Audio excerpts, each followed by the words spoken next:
அர்த்தம். அல்லது சவுல் தலையை வெட்டிக்கிட்டு போயிட்டு எங்க கொண்டு வச்சானுங்க சொல்லுங்க? சவுலுடைய தலையை கொண்டு போய் அவருடைய தேவருக்கு முன்பதாக வைத்தார்கள். தாவீது கோலியாத்தின் தலையை கொண்டு வந்து இஸ்ரவேல் நடுவில் கர்த்தருடைய வெற்றியை கொண்டாடினார். இன்றைக்கு உங்களுக்கு விரோதமாக எழும்புகிற 2024 உங்களுக்கு முன்பதாக இருக்கிற பெரிய பெரிய தலைகள் இந்த 2024 விழும். வாய்ஸ் ரைஸ் பண்ணுங்க. ஹல்லேலூயா. விழும் சொல்லுங்க, விழும். ஆமென். கைகள் எதை காட்டுகிறன்னா, கைகளும் தலையும் வெற்றிக்கு அடையாளமாக இருக்கிறது.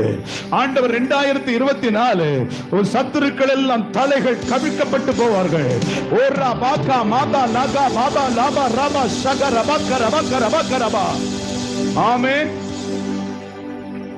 யோசுவாவின் புத்தகம் 10ஆம் அதிகாரம் 24ஆம் வசனத்தை வாசிங்க.